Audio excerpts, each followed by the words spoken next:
Hi there, greetings and salutations. My name is Jake Query. We have upgraded. That is not Derek Schultz, thankfully, and I rejoice for that. That is Greg Rakestraw. He needs no introduction. Derek's on vacation, right? I'm supposed to stare kind of blindly at this for like the first 90 seconds of the. That's how, not to acknowledge you at all, just Correct. Hi, right? And then like maybe show off your guns or something, right? Overbite. Yeah, there you go. Now, here's the thing. Greg, as I understand it, and you tell me if I'm wrong, Derek is not here because he's on vacation and he went to the Waste Management Open up in Phoenix, right? Did he? Is that what he did? I think they did go by that. Because that's what, if you're going to go to Arizona this time of year, that's generally, you're getting plowed at the 16th hole, basically. I have an unpopular opinion. Which is?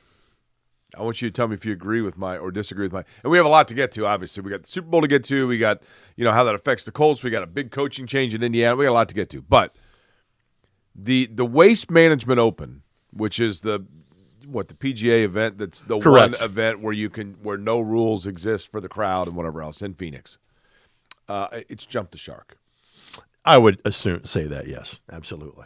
Like when it first was, hey, you're allowed to cheer. Right. That's fine. You're allowed to drink beer. That's fine. Now it's a little ridiculous. It's a giant drunk with a golf tournament that happens to be going on in the background, yes. Correct. Yeah. It is the theater of the absurd, yes. And so, as I always say, when you go out of your way to be unique, you are in fact ordinary. You know what I mean? Something along those lines. If it's not organic, it's not unique. Well, that's a radio phrase right there, unique and organic. You know what? That gets thrown around your day job on a semi-regular basis, both on the air and off. Consulting 101, right? Mm-hmm. All right, let's get right to this, Greg. We'll begin with the Super Bowl. And obviously, there's big news with Mike Woodson in Indiana, but that's not going to play out here over the course of the next hour. So we'll begin with the Super Bowl. And going into it, you and I probably talked about this, or you probably heard, we talked about it on the radio, whatever it may be. And I know and I understand that Kansas City is generationally great. I mean, no doubt about that. But I did feel like going into it that Philadelphia had the advantage because they are both prolific offenses, but I thought Philadelphia going into it was better defensively, and man, did they show it. Because Kansas City, to me, might have been better in terms of what Spags could come up with of different looks to get his defense going, but Philadelphia just flat out in sheer speed, aggressiveness, everything else. Vic Fangio did a good job calling that game, but man, they got some studs on defense. Well, what stuns me is thinking about when Vic Fangio was let go by the Indianapolis Colts. Jake, that was 23 years ago. That's crazy, isn't it? And a quarter of a century later, we're saying, man, what a great job that Vic Fangio-led defense in the Super Bowl. The longevity, not just of NFL head coaches, but of position coaches, coordinators. I mean, Tom Moore's still doing it at the age of 85 at some level. It's ridiculous. In terms of the game itself, I thought the Eagles would win, but like the old Mel Brooks line, nobody expects the Spanish Inquisition. 34-0 at one point in time. Kind of the way that the Chiefs got it done all year was that they just found a way to kind of hang around and win it late. This Chiefs team was very reminiscent of the Colts team that lost in the Super Bowl to the Saints after the 2009 season. That Colts team was unbeaten until they decided to pull their players against the Jets. But I think of like their first 14 wins, like 7 of them were one-score games or come from behind victories. They were not a dominant team, right? Yet they found a way to win nearly every week. The Chiefs were like that. They lost one game that they sincerely tried all year. That was the regular season game in Buffalo because they pulled their starters for the last game against the Broncos. So I thought the Eagles would win. I thought the Eagles would win because of Saquon Barkley. The Eagles won and won handily, and they did not win because of Saquon Barkley. At one point, I was looking at it, and the Eagles were up 17-0. Could have been 24-0 if you look at that first drive, but they were up 17-0 or 20-0, whatever it would have been. But I'm thinking, okay, they felt very in control at that point, right? And then I look and I said, and Saquon Barkley's got 23 yards at that point. Yeah. And if you were Kansas City, then you had to know, oh, my gosh, we're in serious trouble here, right? Because that's the biggest weapon. And he really was not. But then, interestingly enough, on the Kansas City side of things, in Philly, you got to give them credit for this.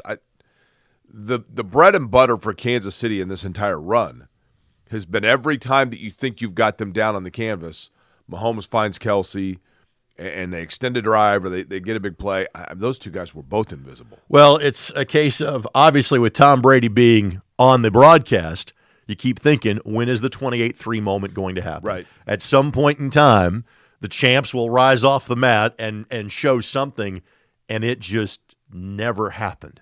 And interestingly enough, that now again, to make the Patriots reference, because obviously the closest reference to Mahomes is Brady. The run of success the Chiefs had, the only parallel in recent times, is the New England Patriots. The Patriots, forgive me if I'm wrong, were never housed in a Super Bowl. Right. Even the ones they lost, were very close games. What point in the game did you finally feel, okay, it's probably over here? When it became a 4-score game with 20 minutes left to go, like there was like that field goal that got hit to make, I think, 27-0 I'm like, okay, literally start doing the math. You have to have 4 possessions to win this game or tie this game. Because with 20 minutes, my point being, though, you were still kind of waiting. Right, because it's the Chiefs. You've seen this happen before. And I forget where I heard this yesterday. What they had been down by 10 in their previous Super Bowl wins, correct, like in the second half. So you're like, all right, at some point in time, this is going to flip, and it just never came. So, being in 5 Super Bowls in the last, 7 years, 2 of them, they've been blown out. Doesn't really matter. They're still a dynasty because they've won 3 times over the course of the last 5 seasons. But it was surprising to see that. Let me ask you this, and I'll put it in college terms, okay? Mm-hmm. So I'm a Clemson fan, as you know. Yes, well aware of that. Clemson playing LSU in the national championship game back in January of 20, I believe. Mm-hmm. Clemson had been to – that was their 3rd title game in however many years, and they'd already won 2 of them, and, And so they get into that game, and they get blown out of the building. And it kind of broke Clemson. They've never been back to that same level. Did that break Kansas City? I don't think so, because I've seen it before. They got beat up not as badly, but the game against the Buccaneers 4 years ago, the COVID Super Bowl, was not that competitive. I mean, some of the offensive numbers were similar.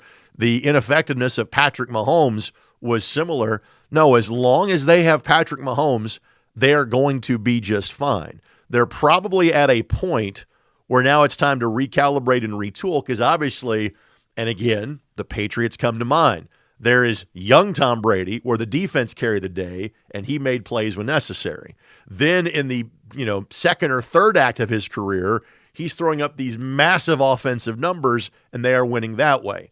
Kansas City has already kind of gone under one retooling, where in the early days it was, hey, Mahomes is putting up video game-like numbers. We talk about with the Chiefs this year. It was defense. It was what they did defensively. Right. Both of these teams averaged allowing less than 20 points a game. And so now my thought is the pendulum for the Chiefs will swing, not in terms of them being good. No, they happen to have a guy that we know is a Hall of Fame quarterback already, regardless of what he does for the rest of his career. He's a Hall of Fame quarterback. You would think, barring health issues, he could play effectively for another 10 years. Oh, I mean, he could go to another 4 of them, right? So you've got that. So now, they have invested in defense, and they have just kind of went out, and it was a smart play. Go find veterans that want to win a Super Bowl. Hopkins obviously being kind of the last of that, bringing back Kareem Hunt.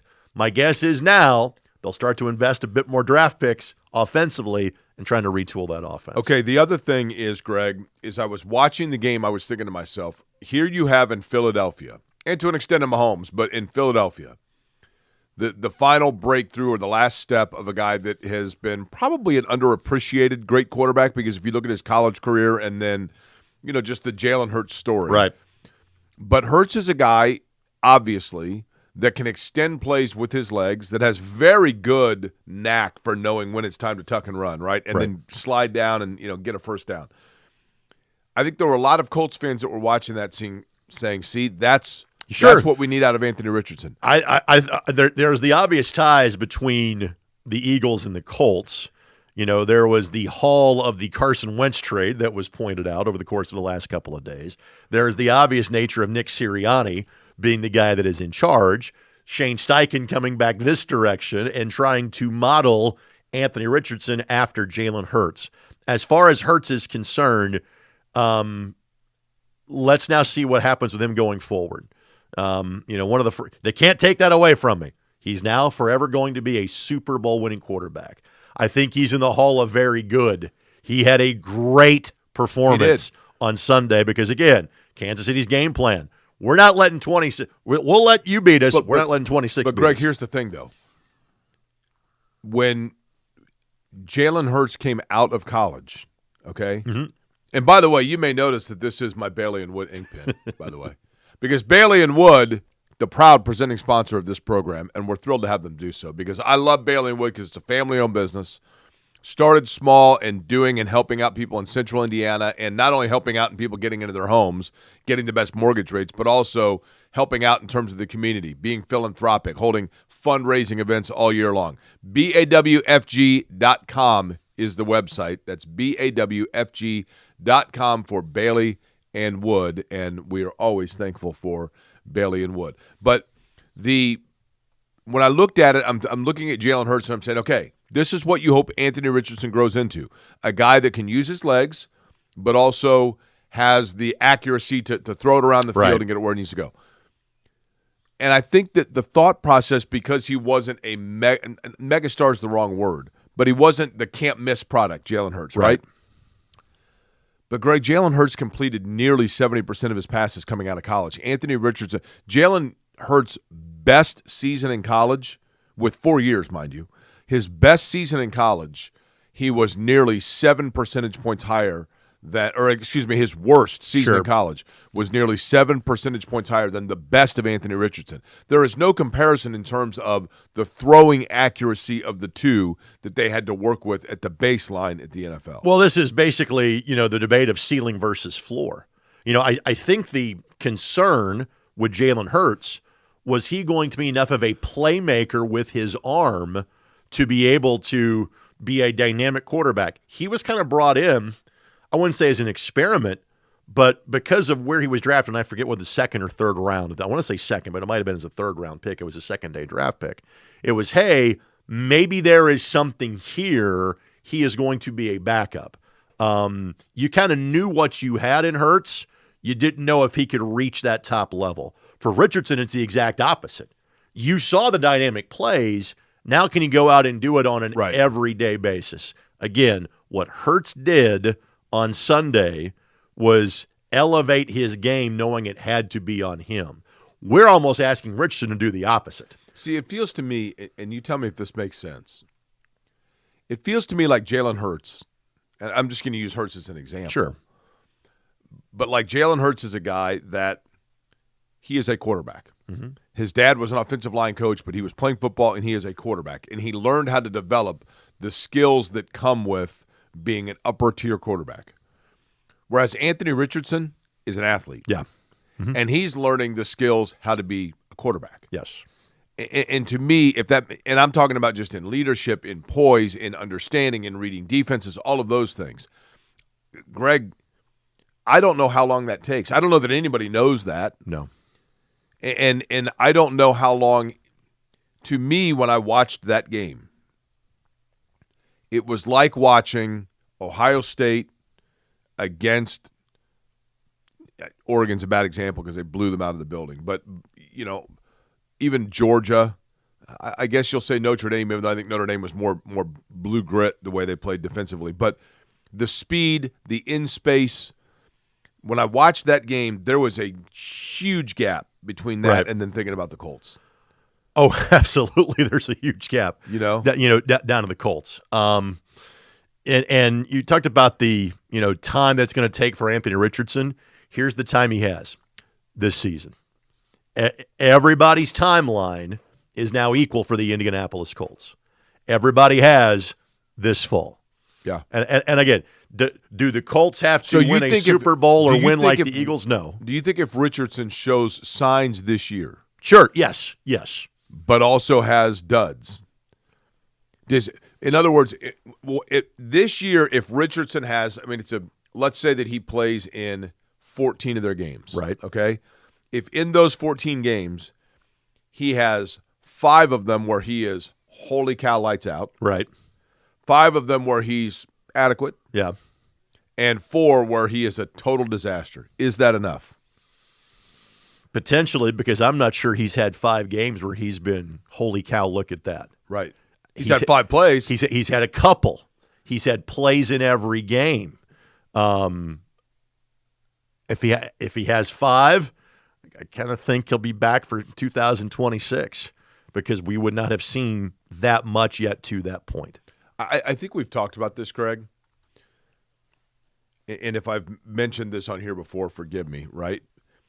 I did not know this, but have you seen I think it's now on, I don't know if it was Netflix originally. Have you seen the documentary of Anthony Richardson in high school? I have not, no. Are you familiar with it? So, yeah.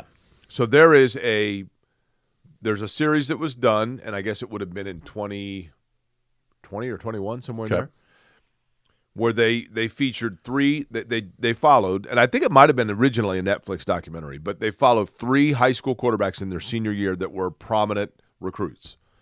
One of them is Bryce Young.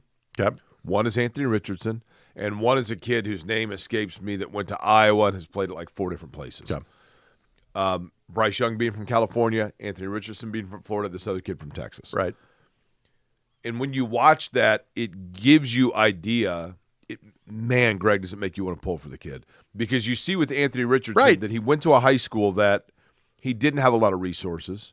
And I don't mean economically. I just mean he went to a school that didn't have a huge coaching staff, that didn't have, he didn't have somebody working on his footwork. I mean, he wasn't at a football academy, so to speak.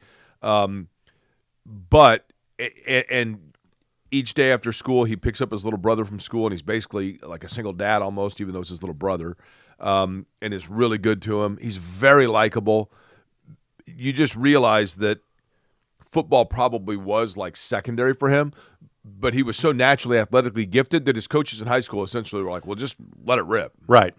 Here, what I have told people, and I probably used this more going into this past season, was that given the level of athleticism he has, given how good of a person he is, given how well liked in the locker room he is, you would think that all of these skills, usually if you have that combination of skills, things are going to work out for you. In other words, you have the respect of the guys in the locker room. People genuinely want to follow you. You see the obvious potential that is there. At some point in time, things will click, things will put together. The thing that was troubling, we've known about the completion percentage and the fact that it's not gotten better over the last couple of years, red flag. The fact that maybe he wasn't putting in the work or didn't know how to properly put in the work from a film study standpoint, from a preparation standpoint, et cetera, that is obviously also troubling. Before he was sat for a couple of weeks, the last game he played, I want to say was the Houston game at the end of October, right? Was the loss at Houston. And I remember hearing him in the post-game press conference, and I remember going, man, there's some things that are not clicking here. There are some things, what he is saying and what he is seeing is not what the rest of us are seeing. And then he sat, for the next couple of weeks, after that point. There are so many things that you want to like and you want to root for and you think are going to work out. But again, there's only such a limited amount of time anymore that you are given to develop. And I think it is this year or bust, at least in Indianapolis, for Anthony Richardson. But let me ask you this. Does Richardson get any more time because of the fact that he theoretically is attached at this point to the timeline that Chris Ballard's going to get? Do you get what I'm saying? Yeah, I understand. Again, I tend to think that this past year was the I want to say free pass. I get what you're saying. But the immediate acknowledgement the night of the season finishing, we're going to bring everybody back. I think that was the last get out of jail free card, for lack of a better term. I think it is. Again, I don't think there is a set goal this team has to get to. Maybe you would say that playoffs, but just you need to see improvement in all facets of the organization. If that's not there, I think you start over and wipe the slate clean. Now, so would you say, Greg? Mm-hmm. I feel like this is like the prosecutor is like, trying to leading the witness here. Would you say that when it comes to the Super Bowl, that Jalen Hurts delivered? Absolutely he did. Would you say when it comes to the Super Bowl that Vic Fangio delivered? Big time. Would you say when it came to the Super Bowl that the defensive line of the Philadelphia Eagles delivered? Yes, because they got 6 sacks without having to pressure Patrick Mahomes. And would you say how say the Colts would like to have played, but would you say in the Super Bowl that it's fair to say that Patrick Mahomes for this time did not deliver? He did not deliver, no. That would make Greg or Derek Patrick Mahomes to an extent. Oh, not literally. I was trying to figure out where this was going. Greg gets a free pass. He gets his Anthony Richardson 1 year free pass. With Derek being gone, it is normally Derek's responsibility to bring in to us our Hoagies and Hops Hero of the Week. And in addition to that, the Chili Water, fantastic beer from Chili Water, no matter which one it is. They are right there together at 42nd and Boulevard, just south of Butler University, and it is fabulous, right? I finally get to eat and drink on the show, and I forget. So Derek, last week in passing, basically goes, all right, I'm not going to be here next week. Can you do the show? Or except to me a few weeks ago, he goes, hey, you can get the Hoagies and Hops if you want to. I go, sure, no problem. Because again, like all of us, hashtag Midtown, actually they kind of do. We live close by. It did not hit me to go do this and pick this up until I saw Derek's very nice congratulatory tweet to the folks at Hoagies and Hops. Hey, this is great. The Eagles won their Super Bowl. It's 10-20. And I go, oh, blank. Because I had forgotten to go get the Chili Water beer. Here's the thing. I know because typically Sundays, they're open. They're closed on Mondays, right? I legitimately thought about getting in my car at 10:20, knowing they would still be celebrating, no question, and walking in at least getting the beer, if nothing else. They bring us each and every week our Hero of the Week, and there are obviously a ton that we can get to. Braden Smith had a huge game for Purdue, for example. He'd be a perfect candidate for this, right? You could make the argument, obviously, that we could give it to Jalen Hurts, who is the Super Bowl MVP. Here's who I'm going to give it to. I'm going to give our Hoagies and Hops Hero of the Week and as well salute a Chili Water beer. We're going to fictionally pretend that I've got a Chili Water beer in my Horizon League glass. Because Chili Water, and I love, for example, the Mexican beer that they have here. They have a rice beer that's fabulous. Yep. They've got a number of different beers at Chili Water. The chocolate stout is perfect because it's not too rich, not too dark, but it's perfect. Tons of beer right there, either in the can or on draft that you can have at Chili Water. But my Hero of the Week goes to Christina from Hoagies and Hops. I'll tell you why. I love anybody, as you know, as I've talked about, and I've mentioned this before on this program, to go and move to a different city and to do so and leave a place where you have such an invested and your heart is rooted to your hometown. I love anybody that loves their hometown. I know what it's like to move to a different city and kind of get that fear of missing out of your own city back home when great things are happening. And to be able to bring her culture, her feel, her city of Philadelphia to Indianapolis, bring it to a place that has benefited everybody. Everybody loves Hoagies and Hops. I mean, Darren and Greg and people are coming from all over to go to Hoagies and Hops and get the sandwiches, and the taste of Philadelphia merged with the taste of Indianapolis. But the fact that they were able to celebrate, enjoy, and watch that Super Bowl and bring Philiopolis, as we call it, the merger of the two, I thought was fabulous. And tip of the cap to Christina for being able to do that and put together an establishment that we in Indianapolis take pride in as our own now, even though we're really borrowing it from Philadelphia. All right, I've got 2 Philly buddies, and one of them you know very well, in Matt Connie. Yep. Matt swears by it in terms of it, and Matt is the PR director for the Indianapolis Colts, is a Penn State alum, is Pennsylvania and Philly through and through, and he loves that joint. Secondarily, and you probably know this gentleman too, Tom, I believe Crowley is his last name, but Tom worked in the athletic administration for Butler and the Horizon League for many years. Tom has since retired from that and moved back to the Philly area. But I knew when I walked in one of the first times I was at Hoagies and Hops, and I saw Tom in line, I'm like, Tom comes back and has to go in there. I'm like, okay, all right, yeah, this place is legit. Obviously, Zaire Franklin swears by the place as well. So a great nomination by you. I will pick Nick Sirianni as the Hero of the Week because in our last 2 football championship games over the course of the last 3 weeks, we have had 2 head coaches that we all swore were going to be fired midseason, and they have both won their respective championships. We were writing the obituary for Ryan Day and his Just for Men beard after losing to Michigan. And we're like, you know what? Literally the only way that he is going to save his job is if they win a national championship. And by God, they win 4 consecutive games and win a national title. The same thing for Nick Sirianni. That team last year was 10-1, 10-2, and cratered. And he mentioned that the collapse from last year was a big part from a Philadelphia standpoint, Greg, of what enabled them. And they made really good moves. They brought in really good pieces, but Philadelphia learned from that, gathered together, and that's what put them over the top. And in, from 2018 to 2020, because this is Nick's 4th year. So on Tuesday afternoons, we would go into the Colts media room, or in 2020, do so over Zoom, and we would have, coordinator Tuesdays, and you would hear from Matt Eberflus, and you would hear from Nick Sirianni.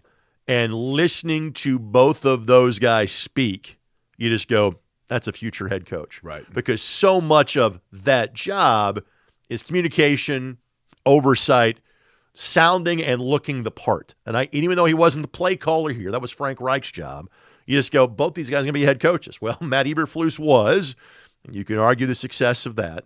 When Nick Sirianni went to Philly, man, he bombed the opening press conference, which stunned me because he was so good in the Tuesday press conferences here in Indianapolis. He's like, man, I'm not sure this is going to work. Well, in 4 years, he has gone to the Super Bowl twice. I think his regular season record is 48-20. And they even, and again, here's yet another comparison between Indianapolis and Philadelphia. His first year, they made the playoffs. They weren't very good, but they were as the number 7 seed. And that was almost kind of like thinking, hey, if this group with the Colts this year, even though we know they're a seriously flawed team, if they could just make the playoffs, that's a sign. Well, they've made the playoffs every year, and they've been to the Super Bowl twice and now won it in dominant fashion. Okay, Greg, here's what we're going to do. I want you to tell me how dumb I am, okay? Okay. I'm not sure I've ever done this before, but I can muster a way to do it. Not hard to do, right? So I don't know if I should be necessarily ringing an endorsement here for the wagering of things, but without getting into specifics, I just judged a Super Bowl. Mark Janes. You've done it before, right? Oh yeah, sure, yeah. Right. Those kids knew. There was one kid that explained over and unders. I'm like, kid, at 17, you should not have that level of knowledge. With it, right? Yeah. And you and I have had this conversation off the air about your younger coworkers that know way more about gambling than you do. Yeah. But that's a conversation for a different day. So here's what I do. I took $16 and placed $2 on 8 different teams to win next year's Super Bowl. Okay. Did you at least be a homer and place 2 on the Colts just because they're your hometown team? I did not, actually. Okay. All right. I probably should have. I think I did last year. But the rule was that it had to be somebody that I would profit just off of my $2 if they were to win it. Okay. I want you to grade me A to F on the possibility that one of these teams could break through, because you got to go with kind of a surprise team, right? Sure, of course, yeah. Okay. A to F, Chargers. A being that's a really good call, they have a chance. B+. F being they have no chance. B+. Okay. Dolphins. B-. Steelers. C+. This is getting worse. Broncos. B-. Texans. B+. Commanders. A-. I think Daniels is legit. Obviously, I'm rooting for Terry McLaurin being a local guy. They seemingly have things figured out in Washington. 49ers. Yeah, we've all forgotten about them because of their injury season. I'm not sure McCaffrey has anything left. It's going to start to have become Brock Purdy's team. Looks like they are finally going to trade Deebo Samuel this offseason. I'm going to go solid B on the Niners. And these last 2 would simply get me my money back. Bills and Lions. Yeah, I mean, A and A. So I really thought the Bills were going to have their Colts moment of finally slaying the dragon. Yeah. I'm like, watch this. I'm like, this is Colts Patriots 20 years later. This is kind of what the league has been waiting for, these 2 teams that keep seeing each other every time.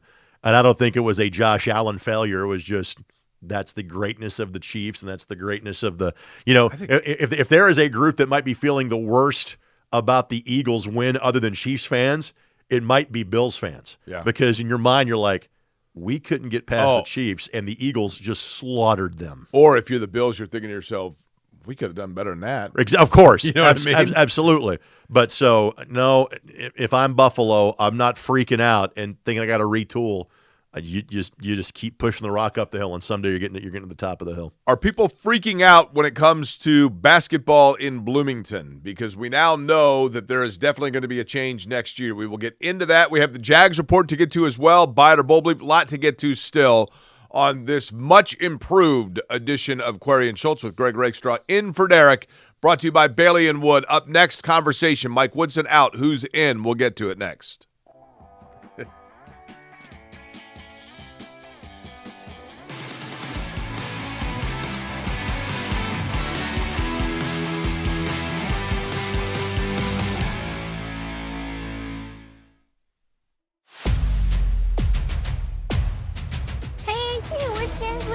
Tonight. You know we cover all sports in Central Indiana. Hop in. It's going to be a long night. Bailey and Wood Mortgage Lender, proud partner of News 8 Sports Hummer.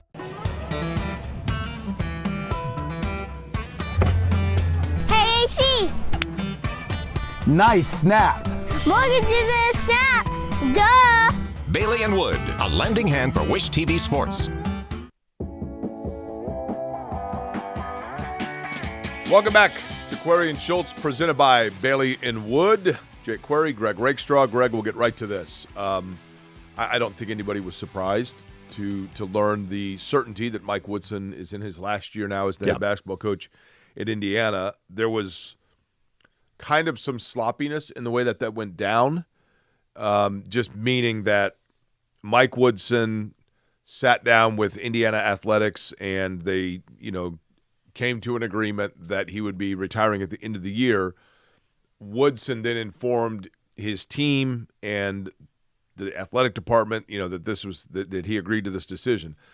Then he told his representative, who said, "Well, wait a minute, there's got to be money involved here." Right, and then it gets tricky when you start getting into, well, you didn't, is there, do you really get a buyout when you leave on your, So that's stuff for them to figure out. But what we know is this. Woodson will be done at the end of this season. That obviously means that we are now in the flight tracking business. Sure. Because Saturday there was a private plane that went from Boston to Bloomington. Fire up the rumors, right? It's mass hole time. Don't worry about the dump button. I put an M in front of that. That's Vince. right. It's okay. Didn't mean to send you. Can we just go ahead? By the way, and no agree to Vince this? hating on the show today. None whatsoever. You never get it from All me. things positive about Vince Merlin. Never I'm get it sorry from I me. cut you off. And you stop me when you disagree with something I'm going to say, okay? Indiana's first phone call for this job will be to Brad Stevens in Boston. Indiana's second phone call will be to Brad Stevens in Boston. If Brad Stevens definitively declines the job, then Indiana will go to their 1A option, which is Dusty May, who will be the second person that they will call. If Dusty May decides that, despite being raised in southern Indiana, despite being an Indiana product who was a manager for Bob Knight, if Dusty May decides that Michigan is the place where he wants to be, right, then Indiana will go into its next grouping, which then we can discuss who that would be. But as of right now, and Greg, we could sit here and go 20 dissertations on whether or not Brad Stevens takes this job and who hears this and who hears that and everything else. It is Brad Stevens' job if he wants it. Sure, absolutely. And it is probably Dusty May's if Brad Stevens doesn't. It is scary how alike we think on this, probably to the detriment of the talking head argument portion of this show. But it'd be a flow chart, okay? And it would be Brad Stevens is here and Dusty May is here, and then it widens out to about 15 names underneath of that. That is absolutely the plan of attack I would have if I were Scott Wilson. And if we were just in the prognostication business, mm-hmm. if those two guys decline it, right? And I've thought a lot about this. I've decided that, and I'm not saying this is the best guy. I'm not saying it's the guy they should go out and get. But the way that the dominoes fall, I figured out who I think ultimately it would end up being. And that would be? Do you want to guess? Who is your guess? If you had to, you've got to factor in. Each candidate comes in. Okay. Scott Dolson and the Indiana Brass interviews them, right, weighs it out, talks about it. Right. takes all factors into consideration, including the willingness for that person to come to Indiana, et cetera, the job they have, how much they're going to cost, what their success rate is, all things considered. Right. Who would you guess?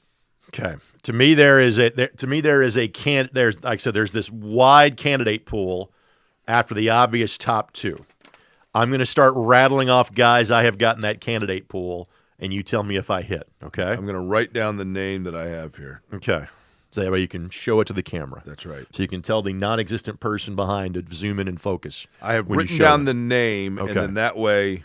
Okay, I'm trying not to look and cheat and ruin the segment. So the person that I would probably go to next after Brad Stevens, after Dusty May, I would put Bruce Pearl next. Now, there is the obvious previous NCAA transgressions with Bruce. I think the biggest thing that hurts Bruce in this scenario is he is 65 years old. Correct. And it's easy to forget that, right? Right. He is so energetic and dynamic, and because of what happened when he was at Iowa and with Illinois, which is where I know him from his days at Southern Indiana, he didn't break through as a Division I head coach until he was in his early to mid-40s. Greg, let me ask you this. Yesterday I did a radio hit in Kansas City. Yep. And the guy Hello, in Kansas WHB, City, by the way, asked me, he said, he was asking me about different jobs, and he asked me about Bruce Pearl. Yep. And I said, Bruce Pearl's absolutely a guy that you would 100% take a look at. The question now also becomes, because of the way he's got it rolling at Auburn, would he leave? Now, I do think that he has great admiration for Indiana. Right. But I said, but he's got it rolling at Auburn. And the guy kind of laughed and said, yeah, you would never hear somebody talking about Kansas or Kentucky saying that maybe somebody would be willing to stay at Auburn instead of come to them. And I said, you're thinking 5 years ago. Right. In the NIL era, right. It's a different world now. But at the same time, but Indiana has those resources. Right. Indiana has proven that they're willing to spend. That's not an issue. And so I honestly think the age factor with Bruce is more of an issue than previous NCAA stuff. Okay. So now let's go to then the next person. And I want to be clear. The guy that I have in mind is not the one that I'm saying would be my third call. It's the guy that once everybody factors out, sure, I'll bet he ends up. Okay. The next guy that I think, again, ages out would be Rick Pitino. What he has done at St. John's to make them relevant when Steve Lavin couldn't, Chris Mullen couldn't, Mike Richardson couldn't. They are now good at St. John's with, they're starting to play more games back at Madison Square Garden, still have to play on campus. You don't have football revenue coming there. It's all basketball. But again, he is 72? Yeah. Hell of a coach, though. An amazing coach. And I almost think that it's the Bill Polian, Chris Polian theory. You almost feel like you would be tied into his son, Richard, about potentially becoming the next head coach, and you avoid that. But again, I think the fact that whatever sort of perceived issues with Mike Woodson and age, maybe that cast a negative light on both Pitino as well as Pearl. Okay. All right, you ready to go for me? Go to the next one. Yep. Chris Beard. Okay. Chris Beard obviously plays to the Bob Knight audience. Okay. Here's what I say about Chris Beard. Yep. Checks two boxes. He's connected to Bob Knight, but he's not connected to Indiana. Correct. Yep. And those are both positives. Right. But, Greg, here's my thing with Chris Beard. Yeah. I would agree with you. Heck of an unbelievable coach. NCAA issues are one thing. Legal issues are another. Well, and I mean this is no disrespect to Chris Beard because there's a legal system and whatever else. Right. In talking to people that have covered Chris Beard in Texas and in talking to people that cover Indiana pretty closely, I think the very ugly allegation against Chris Beard, admittedly, charges dropped. Yep. Okay. But I think there's a lot of baggage with Chris Beard, and I do think it's enough baggage that Indiana doesn't go there. Okay. Let me go with the guy that... That's not to say definitively, but yes. Let me go with the guy that Greg Doyle suggested yesterday, and I think this guy would be the closest thing to Tom Crean, and obviously used to coach at one of his stops, Buzz Williams. Okay. Buzz Williams at Texas A&M, right? Correct. Had been at Virginia Tech. Had done been a at good Marquette. job. Yep. Good coach. Yep. Have I gotten close to any of your guys? That's Yeah, a little bit. Okay. Buzz Williams is a good comparison to the guy that I'm thinking of. There is a guy that's done a great job. I could not pick him out of police lineup. Others have talked about him. I'm not even sure I'm saying his name properly.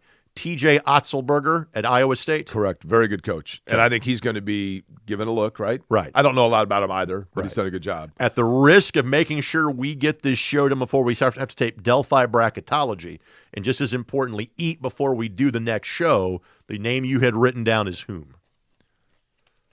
Mick Cronin, huh? Mick Cronin. I'll tell you why. Okay. I keep going back to this. Oh, we would have been here for an hour and a half, by the way, if I had not done that. I keep going back to this.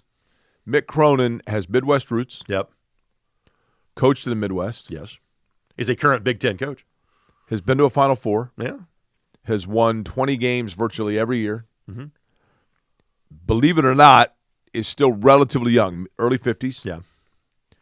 He's at UCLA, a blue blood job in the Big Ten. But every chance that he's gotten this year into a microphone, he has basically laid out the challenges of the UCLA job based on being in the Big Ten now. Right. He does not seem to be a happy camper. No, he wants to go someplace. Yes. And I think he's a very good basketball player. He's not. There's nothing about him that really jumps out at you and you go, "Wow, that is that." He doesn't ooze energy. Right. He's not Bruce Pearl. But in the end, and again, I think Mick Cronin is kind of like a last resort level guy. Yep. In other words, you've gone through a lot of. You just mentioned he's your safety school. He's your safety school. Okay. Now let me put the obvious name that needs to be in the conversation on a platter for you. You and I both grew up here. You are closer in age to him. Does Steve Alford even get a conversation? Listen, Greg, one of the best days of my life relative to, whatever, was my 14th birthday when my dad arranged for Steve Alford to call me collect and wish me a happy birthday. I said, Cameo before cameo? Yes. And I said, did your dad agree to buy all those calendars he was featured in back in the toss of the Kentucky game back in the day? That's exactly. It was right around that time. In other words, Steve Alford was my first, like everybody my age, my first hero, right? You had the Steve Alford workout shooting video, right? 100%. Yeah, me I too. went to Castleton Mall to get his autograph, the whole deal. Right. But I do think that we have seen enough body of work now to know that Steve Alford is a solid Honda Accord. But Indiana needs to go out and get a Lexus.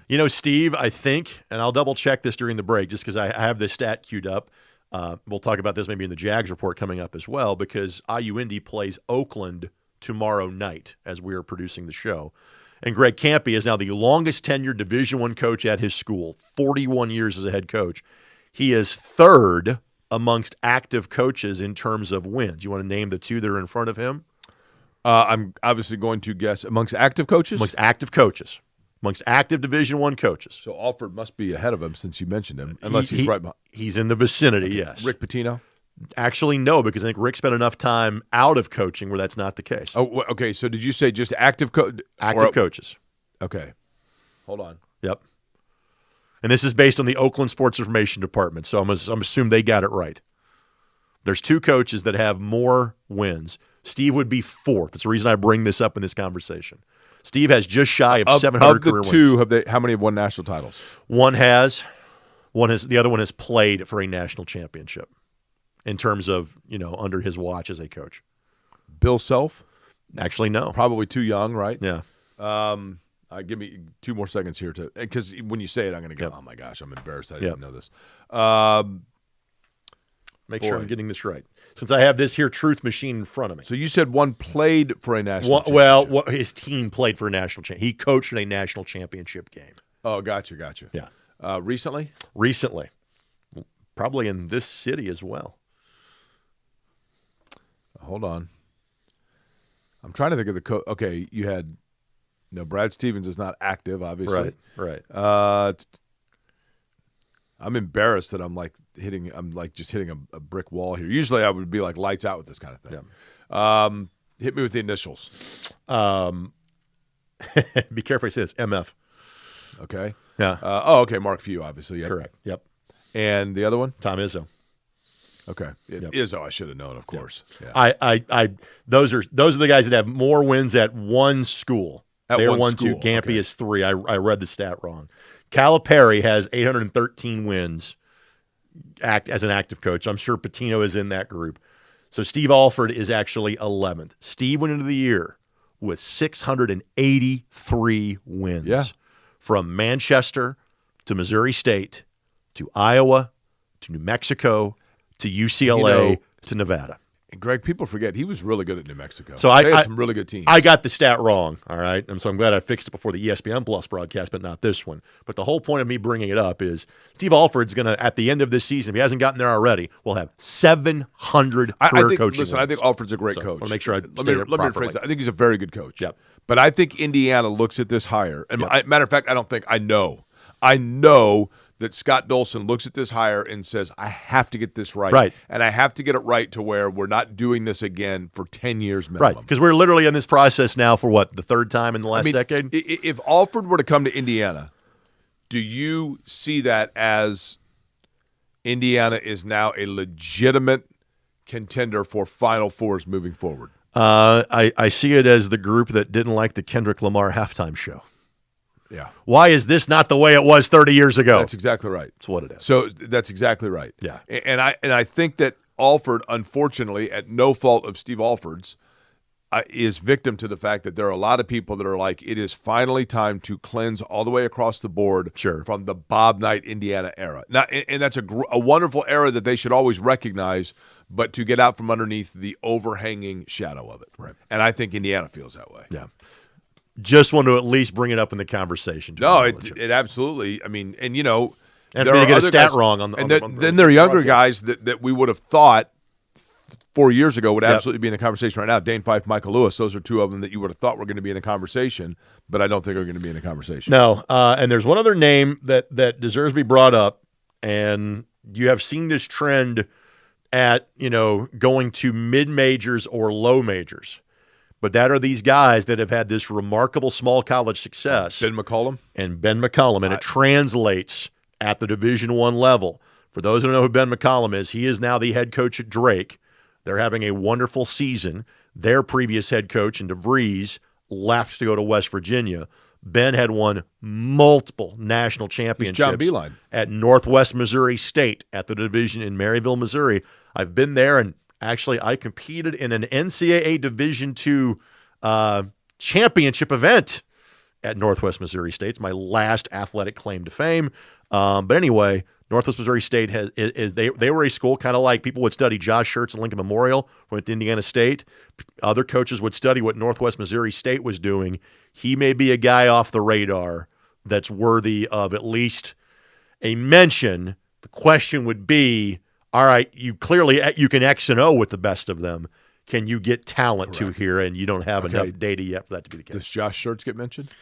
I don't think so at St. Louis just yet. I think if he does what he did at Indiana State at St. Louis, then he would be mentioned for a job like Indiana, but I don't think yet. And frankly, I think McCollum would be well down the list as well. You had mentioned a couple of times IU Indy and the Jags. Yep. Greg, you want to come back in just a second and do the Jags report? I will allow you to do the majority of it. I will add expert commentary. Do we have a name for the Jags? Well, there's Jinx, there's Jaws. I'm not sure if that one specifically has a name. You can name it Boo 2 Electric Boogaloo if you would like to, whatever you'd like to do. How is Boo doing, by the way? Boo's the best. Man. All right, good. Boo's my cat, by the way. Boo is the best. Yeah. He's literally like a dog. He lays next to me. In soccer terminology, I have a cat on loan from Jake's extended family. And Thierry is doing exceedingly well, by the way. Yeah, I thought it was a different name that you gave it. Well, Neytiri is the name that my daughter gave her. We just simply call her Thierry. How old is she? Do you know? I think we think when we got her, she was around 2.5. Okay. So she would now be 3. I got her for a birthday present last September for my lovely wife, Amy. Jags report is up next. We also have Buy a Bowl Schultz to get to. We will do all of it when we return here to Query and Schultz.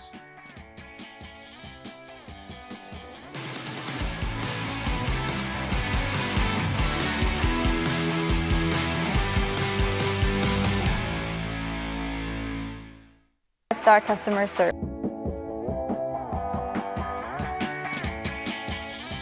By the way, Greg. Yes. I should mention, last week it was, and I'm going to get the name of this wrong, National Women and Girls in Sport Day. Day. Was Wednesday, correct, yes. And I love that because there is a Division I athletic conference right here based in central Indiana that's getting ready to put on their conference championships locally, that the head, the commissioner, the top, the grand poobah of the league, the Horizon League itself, Julie Relash, a female, and is part of trying to make Indianapolis essentially the women's sports capital, if you will, of the country, of the world, globally speaking.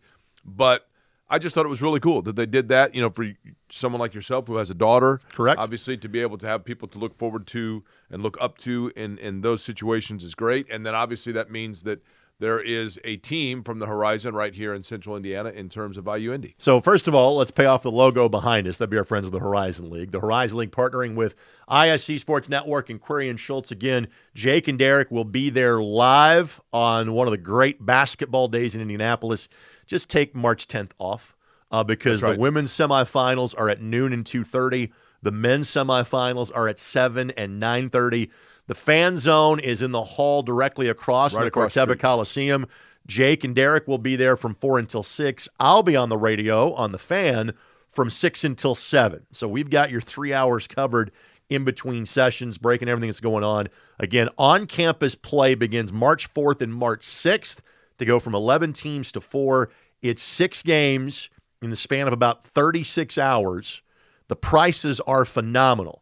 HorizonLeague.com/Indy to get your tickets. And frankly, the stuff that you see here, like a lot of this glassware, some cool stuff from our friends at the Shop Indy, they actually have this thing called a membership where you can get 4 tickets that you can use for any session, for any game, but you get swag, you get glassware, you get T-shirts. For the right price, I'd sell you those Horizon League headphones if you would like. HorizonLeague.com/Indy has more. And now, for the Jags report, for IU Indy, we know that both their men's and women's teams will be playing in the conference tournament. Question is, can they make it to the semifinal round? It's kicking everything off, right? Doesn't this kick off basically March Madness, right? It's the start of championship. Hashtag March starts here, March 10th and 11th at the Corteva Coliseum. All right, let's get you to the Jags report, taking a look at what's happening with Division I athletes right here in central Indiana. We will begin with men's basketball, who fell in overtime to Milwaukee on Wednesday, 84-80. Paul Zielinskis, though, continues the hot hand. He had 25 in the game. Jags then had a tough matchup with Wright State on the road. Sean Craig also has been playing well for him, had 26. Zielinskis, added 22. That is his 12th 20-point game of the season. Here's the important thing. IU Indy at home this week, Wednesday. Greg mentioned it. That means tomorrow night, because we're taping this on Tuesday, 6:30 against Oakland, right? First 150 fans get a free cap. Absolutely. So IU Indy and Oakland always be linked. They made the jump to the Division I together back in 1998. Of course, Oakland got the biggest Horizon League win, frankly, since Butler was in the league and making Final Fours in 2010 and 2011 by beating Kentucky in the opening round of the tournament last year. Again, it's a bit of a different team. You've got one player on that Oakland team now playing in Arizona, one player that's at Washington. The most famous of the group, Jack Golke, the guy that went from accountant to three-point shooter, now plays for the Wisconsin Herd in the G League. So it's a bit of a different Oakland team, but Greg Kampe has been there now for 41 years as the head coach. Have you ever noticed Greg Kampe, when I say this, you'll never unhear it. When he talks, he sounds just like Michael Douglas. A little bit of something there to it, absolutely. Fun dude. I've had just a couple of beers over the years with Greg. He's a super dude. He's a fun dude, man. All right, from the women's side of things, by the way, IU Indy women's basketball beat Wright State on the road, 80-68. Katie Davidson, by the way, 28 points. Led 3 Jags in double figures, and again, 28 for Davidson. The Jags then fell at home in their pink-out game to Northern Kentucky in front of a big-time crowd, much appreciated at the Jungle, 82-79. Davidson, once again, leading the way with 31 points. They are on the road, going to be away from home for the next 3 games. Robert Morris and Youngstown State amongst those that they will be on the road facing this week. The IU Indy women's team had a bunch of injuries early, so they've won just 6 games, but 5 of those have been in Horizon League play. Katie Davidson was part of a runner-up team at Lawrence North. Actually, I think she was actually on the state championship team in 2020. If I remember right. If not, she was the lone senior the year before on the runner-up team.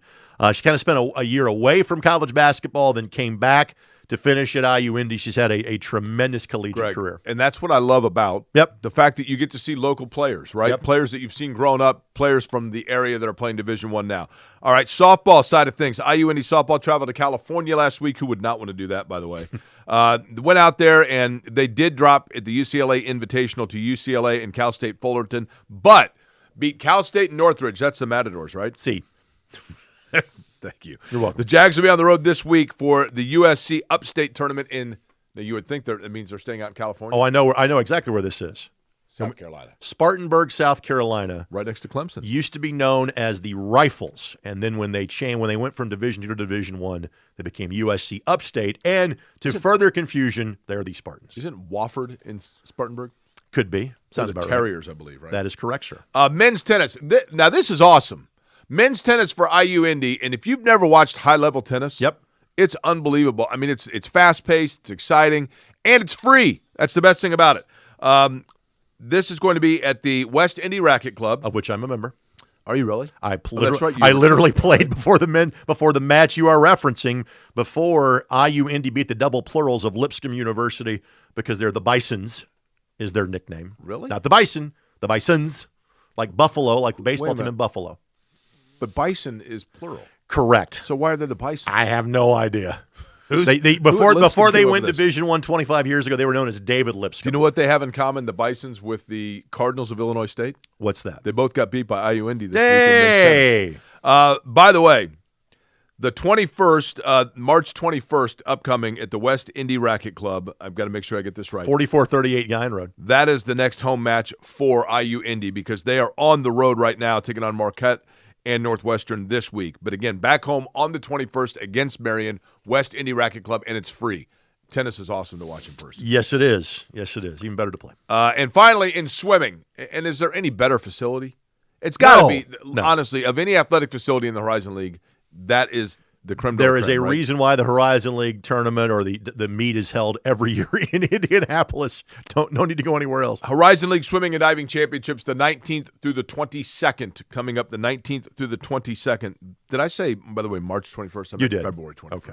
Friday, February the 21st. February 21st for tennis, Yep. and then 19th through the 22nd of February. My apologies. I had March on the mind because we're talking about Horizon League. Sure, right? it happens. 19th to the 22nd of February. Tickets are available for the swimming championships for men's and women's at the Natatorium. IUIndyJags.com/tickets. That's IUIndyJags.com/tickets. The men's team, Oakland is their big rival in both men's and women's swimming. The men's team has a legitimate chance of winning the league championship.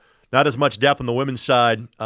They have got, forget her first name, Zeitlow is her last name. She is from Wisconsin. She is phenomenal. She should win several events. Emily Zeitlow, I believe, is her name, for the IU Indy women's team. She's tremendous.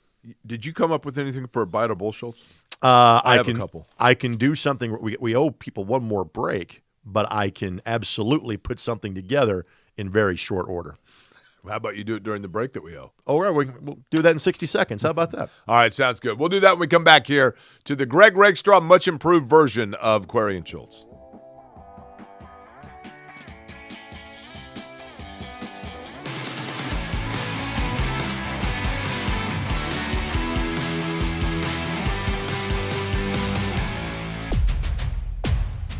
Hey, AC, which games are we going to tonight?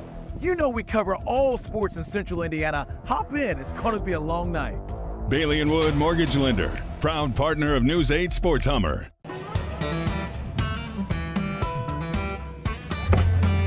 Hey, AC, Nice snap. mortgage is a snap. Duh. Bailey & Wood, a lending hand for Wish TV Sports. Welcome back to Query and Schultz, brought to you by Bailey and Wood. My name is Jake Query. That is Greg Rakestraw. It is time for Bite or Bowl Schultz, brought to you by Chateau Kitchens. And, of course, Chateau Kitchens, when it comes to remodels, whether it be in your kitchen, they do more than that, though. Basements, porch, deck, whatever it might be, Chateau Kitchens home remodeling is the place for the best. Derek has done literally every room in his house, right? Now, Jake has been so kind on multiple occasions to say, hey, this is the much improved edition of the show. That's right. There are certain things, though, that are a staple of this program. Derek doing some version of a white man's overbite. That's right. Some sort of weird flex, staring just blankly into the camera at the start of the show. This show would not be what it is without a Jake Query facepalm at some point in time. Yeah. And so with that, there's only one way during this segment, and Vince knew what was coming. All right, now we've gotten our union-obligated Jake Query facepalm. It almost took an hour of the show for it to happen. Now you can take down that carpet rug and the one that's on the floor as well. You're safe, Jake. It's okay. You're done. Thank you. I was pitching a perfect game to like the top of the ninth, and then whammo, there it goes right over my head. Let me tell you something, folks. Go ahead, Charlie. Since I'm rolling the graphics chair. Greg and I, Charlie, this is story time with Uncle Jake. That's what needs to go. Greg and I have known each other a long time. 25 years. Greg's been really good to me on the 9 different occasions when I've been laid off from different jobs. Greg always reaches out and has different opportunities to keep things afloat for me. Like this conversation 5 years ago. My mom taught Greg's kids in preschool and speaks highly of them to this day. Shannon had a cat high up in the tree in her backyard, and I called Greg and said, "Do you want a pet?" And he was kind enough to take in the cat. And as we talked about earlier, it's now his pet. Teary. You know, we talk fairly frequently or just commiserate and are sounding boards for one another. And I thought the relationship good, professional, good. Mm-hmm. Yep.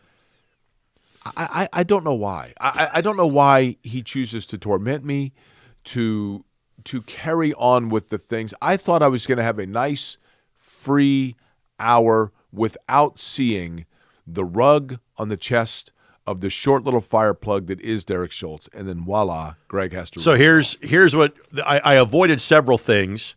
There will not be any Drake Triumph references on the show today as well. You. But there are some things where Jake and I disagree on. The validity of hashtag Midtown is one of them. No, nobody says that. Jake can properly criticize me for thinking at 10:20 on a Sunday night of, oh, blank, I finally get to eat and drink on the show, and I have completely forgotten until that point. I don't appreciate seeing Jake in pain other than facepalm because it's damn funny every week. And so I frankly felt even if Jake thinks less of me now, I was thinking of you, the listening audience, that set your schedule every Tuesday night. I don't know that Jake I even do like his pained middle-aged version of Rodin's The Thinker and doing this on the show. I really even realize I do it, but it just naturally happens. Yes. All right, buy it or Bowl Schultz. Yes, you make sir. a statement. The other one says whether they buy it or they think it is Bowl Schultz. All right, I will begin with this one for you. Okay. The Pacers have announced that former lottery pick Jahlil Okafor, who has been playing for the Mad Ants in the G League for Indiana, has now been signed to a 10-day contract. This, of course, with Miles Turner in concussion protocol and Thomas Bryant getting minutes as a result of that. Buy it or Bowl Schultz, Okafor's 10-day tryout will end up being one that keeps him with the team beyond just that. I buy it. I think Jahlil Okafor, and there's a Michael Grady reference in there, how to say his name properly from the Duke SID staff. I think he'll be with the team for the rest of the year. Now, is he going to be a difference maker? No, he's the third center. Right. He is a warm body. But remember, the Pacers thought they had to deal with Alex Len to come in and be the third center for the rest of the year. It's the reason why they jettisoned James Wiseman. They felt they needed another body. And so I think Okafor is on the team for the rest of the season. I would tend to agree with that, and I kind of wonder why it took this long because he's got experience, right? Right. And you have him. Now, for those who don't know, though, he was not on a two-way contract. So he was on a Mad Ants contract, meaning you had to find a roster spot for him. You couldn't just bring him back and forth. Correct. So that explains that situation. Okay, question number 2 for Greg. Yep. The Indiana University basketball program will have a new head coaching hire before the Final Four. I agree with that. I buy that as well. And it's the whole reason why you make the announcement when you do. It's not short-term to avoid having somebody booze during the Michigan game. It is the just acknowledgement of, hey, this is not working. We have to go in a different direction. That way everything behind the scenes is trying to get the ducks lined up in a row as best you possibly can to, as soon as the season is over with, to hiring that guy and bringing that person in. So I guess it really comes down to if you think that candidate is taking his team to the Final Four. That's the only holdup in that being the case. I think Indiana will have their man by that point in time. All right. Did you have one? I have one more if you don't. Please, go ahead. Okay. Okay. Buy it or Bowl Schultz? Yes. If Brad Stevens is tempted to return to the college coaching game, yes, it would rather be for Butler than Indiana.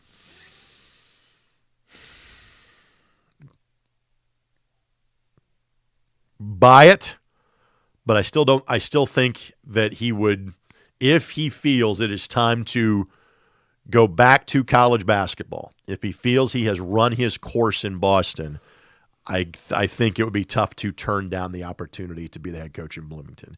He will forever have such love and appreciation and respect for Butler University. But even with Butler now being at a more major level, yet obviously having taken a step back over the course of the last half decade, I think those two programs operate in such different orbits right now, Right. that he can take the job in Bloomington and not feel like he is letting down the folks at 49th and Boulevard. The only thing about the Butler job to me that's where I thought about it, I would agree with you. I think the Butler job is totally different than it was when he left it. Yes. Because of NIL and everything, and the Big East and all of that. Right. But if Butler is in a situation where they feel they need to part ways with Thad Matta, Right. assuming that Stevens and Matta are close to one another, Mm-hmm. that allows it to be a seamless transition that is helping save the grace of Thad Matta as well, and Stevens would be the heroic transition. Yeah, but I also think that part of it is I really think that the next guy at Butler is already on the staff is Alex Barlow, Yeah. who obviously played for Brad and then went and worked And he for would not Brad want to hold him back in the from that, Celtics right. organization. I That's don't think he wants to take away that opportunity from Alex. That's so fair. be my guess. All right, so you've got what coming up tomorrow night? So tomorrow night is IU, Indy, and Oakland on ESPN+. The game you have seen on the bottom of our screen throughout the course of the show is our Friday night game on My Indy TV. Is Hamilton Southeastern and Carmel, one of three great games that we've got for you Friday night on the ISC family of networks. I think right now we should go ahead and just head down ourselves and go get hoagies and hops. Done. What do you think? Well, yeah, you got to be on the air, shortly. That's all right. We'll go get the hoagies. But in the and hops. magic of when we show this program, it's about like 8:35, 8:40 now. As long as we get there by 9 time. o'clock, we should be good. And a chili water beer. Exactly. Thank you to Bailey and Wood. Thank you to Chateau Kitchens. Thank you to IU, Indy, and the Horizon League. And thank you, of course, to Hoagies and Hops as well. For Greg Rakestraw and not for Derek Schultz. Who's back I'm next Jake week. Query. Is he? I'm sorry. It's a facepalm again. Thank you for listening and watching to Query and Schultz. We'll see you next week.